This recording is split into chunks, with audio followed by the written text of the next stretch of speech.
pessoal, tudo bem com vocês? Esse é o Universo Projetado e hoje nós vamos falar sobre layout, animação e iluminação. Essa é a sequência de uma saga de vídeos que eu tô fazendo, então se você não viu os anteriores, dá uma olhadinha, porque eu venho falando sobre cada etapa de como que eu desenvolvi um curta-metragem independente e, obviamente, na minha visão, na forma como eu construí, o que não é regra. Mas achei legal em compartilhar. Nos vídeos anteriores eu falei sobre modelagem, rig e também sobre o storyboard. Eu pego então a modelagem e o storyboard e trago para a construção do layout com a câmera virtual.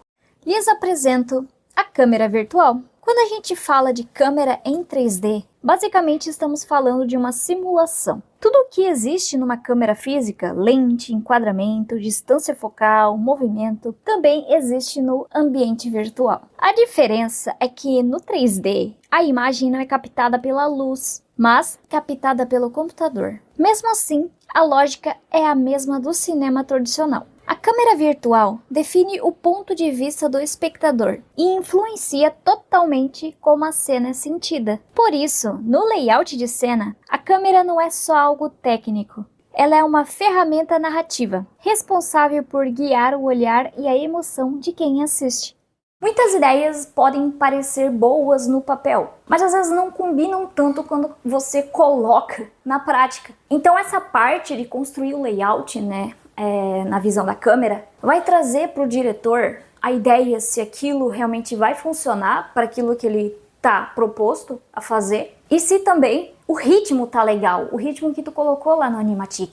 Então essa é mais uma etapa de experimentações. Layout de cena é o momento em que a gente começa a organizar a história no espaço. É quando definimos onde os personagens estão, como eles se movem, como as câmeras se posicionam, como tudo isso funciona em conjunto dentro do cenário.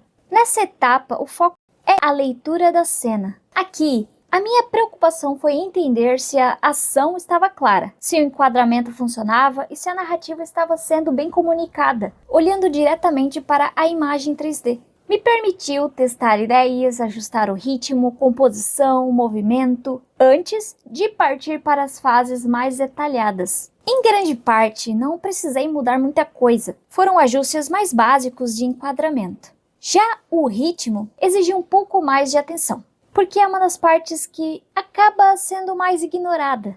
O ritmo, nesse sentido, está relacionado à forma como as cenas se sucedem em sua duração. É ele que mantém o interesse do espectador na narrativa, a partir de como o diretor trata cada tomada e define a duração de cada plano.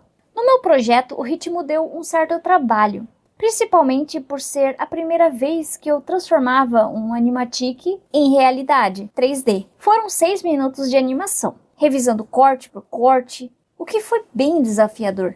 Algumas partes acabaram ficando um pouco mais aceleradas, algumas talvez um pouco mais lentas, mas considerando que é o primeiro projeto, faz parte. Então, com a base do layout definido, eu parti para a parte mais conhecida, a animação.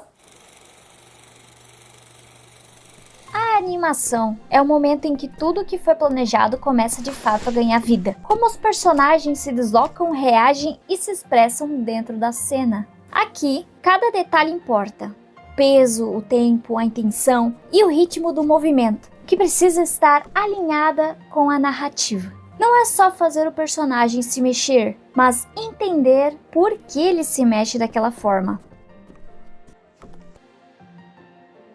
Não irei falar tecnicamente como se anima, porque não é a minha intenção aqui, mas descrever como cheguei ao resultado que poderão ver ao final dessa saga. Então vou descrever alguns pontos de interesse que tive. O primeiro ponto foi seguir uma base clássica de animação, os princípios, junto a entender o action, o body mechanics e o ritmo de cada cena. Para isso, segui um segundo ponto para me ajudar, que foi o uso de referências. Não foram todas as cenas que usei, por conta do tempo, mas pelo menos as mais importantes. Gravar referência ajuda a entender melhor o movimento real, o tempo das coisas e até as pequenas pausas que, muitas vezes, passam despercebidas. Ao se filmar ou observar alguém executando a ação, fica mais fácil perceber as nuances do corpo, equilíbrio, esforço e a naturalidade. Um trecho que trago como exemplo foi feito a partir de uma referência. E sim, essa pessoa sou eu. Como dá pra ver, é um movimento simples, mas que demonstra bem a ação desejada para o movimento. O personagem está energético, inspirado e feliz. Era exatamente isso que eu queria transmitir na cena, na atuação. Meu processo foi basicamente o seguinte: eu já conhecia bem as emoções desejadas desde o roteiro, então em algumas cenas específicas eu me gravava com certa facilidade, tanto por já ter feito teatro e também por já trabalhar com animação. Mas eu realmente só me acostumei com o processo depois de me gravar por muito tempo. Mas então depois eu definia as poses chaves dentro do programa. E aí ia construindo as interpolações em camadas, sempre respeitando o ritmo da atuação. Quando eu não gravava o vídeo, porque é um processo que leva um certo tempo, acabava usando um espelho como referência ou indo mais no instinto, às vezes até um pouco no desespero. No fim das contas, os animadores são os atores. A diferença é que a gente atua através do personagem e só precisa encontrar o tom certo. E o terceiro ponto muito importante e que foi de grande utilidade foi fazer uma coisa que se chama Pose Library. Em resumo, a Pose Library é basicamente um banco de poses pré-feitas. São poses que você cria e salva para reutilizar depois, seja como ponto de partida ou como referência. Ela ajuda muito a manter a consistência entre cenas e também acelera o processo de animação. Em vez de começar do zero toda vez, você reaproveita poses que já funcionam e adapta conforme a necessidade da cena.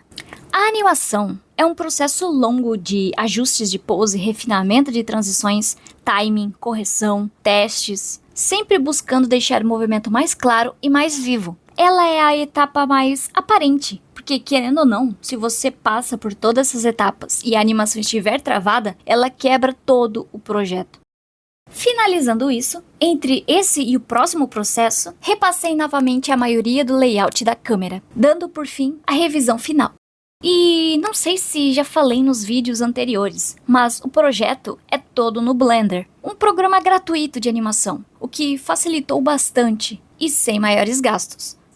Eu posso dizer que essa parte da animação foi meio que uma loucura de tempo, porque eu precisava fazer o mais rápido possível, porque era um projeto que tinha tempo determinado, era um projeto de conclusão de curso, então houve ali uma pressa e por isso que em algumas cenas não ficaram tão bem construídas em relação aos actions, especialmente no final, porque ali o cansaço já bateu forte. Tirando uns 30 segundos finais, que acabei tendo uma certa ajuda, de resto, os 6 minutos fiz praticamente em um pouco mais de um mês, num período de férias que tive.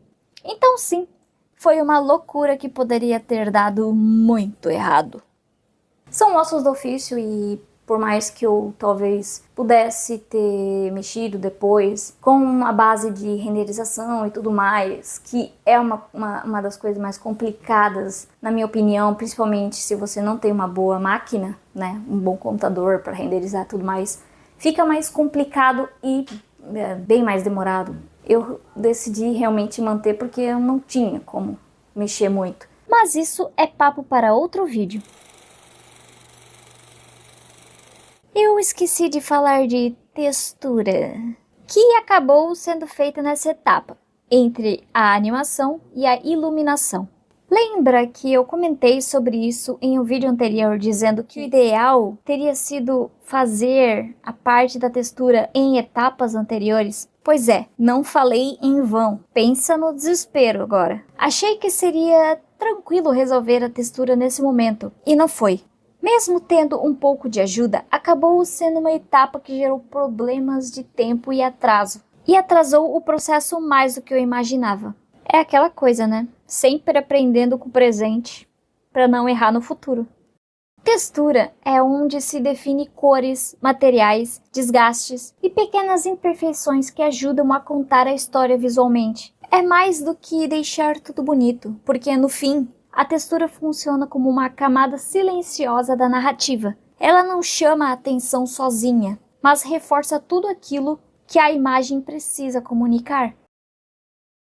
Muita textura eu consegui reutilizar de outros projetos e estudos, mas outras tive que fazer do zero, e isso consumiu horas e horas. Em alguns momentos recorri a texturas da internet, o que trouxe outros desafios. Lidar com tamanhos diferentes, texturas que não se encaixavam ou simplesmente não combinavam entre si. Então sim, foi um terror. Hoje eu teria consciência de que dedicar um tempo específico para isso aqui é o ideal. No fim, eu diria que cerca de 70% do resultado ficou próximo do que eu esperava. O que já considero um recorde razoável, levando em conta o tempo muito limitado que eu tinha. Acredito que todo esse processo tenha levado algo em torno de 1 mês e pouco, o que deixa ainda mais claro como o planejamento de etapas faz muita diferença. Então, com a animação resolvida, veio a parte da iluminação. A iluminação ajuda muito ao espectador prestar atenção em lugares específicos. A cor também ajuda muito nessa questão. É ela que define o que deve ser visto primeiro, o que fica em segundo plano e qual a sensação que a imagem deveria transmitir. Mais do que simplesmente iluminar, essa fase é sobre contar história, com luz e sombra. A direção da luz, a intensidade, o contraste e a cor ajudam a guiar o olhar do espectador e reforçar o tom da cena. No meu processo, a iluminação veio depois de toda a base estar resolvida. Layout, animação, textura. Além disso, um ponto importante para mim era a volta da observação, aprender com outros. Eu diria que a análise de similares foi um pilar fundamental. Analisar outros filmes e curtas ajuda a criar uma dinâmica interna e a organizar ideias e referências dentro da cabeça. A partir disso, eu segui desenvolvendo o projeto.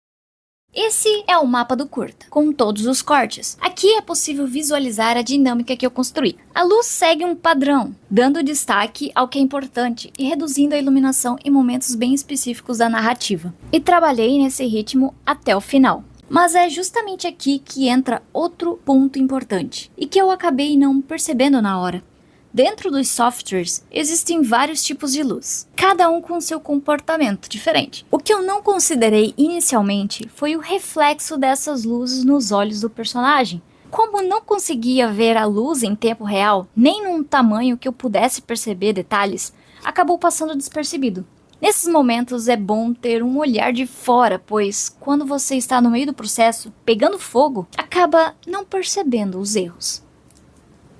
Eu tentei usar o máximo possível da iluminação para ajudar no apoio emocional que eu queria colocar na história. E eu acho que eu tive um resultado até que bom, porque renderização de luz, de iluminação, inclusive para você colocar a iluminação, é um momento em que você tem que ter uma boa máquina para visualizar em tempo real, enquanto você vai ajeitando a luz, é bom ver como que tá ficando.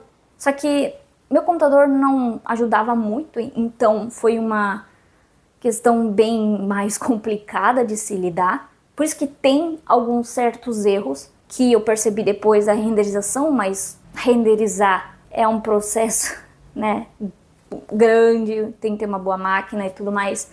Acabou ficando, mas faz parte. Entra de aprendizado para próximos projetos.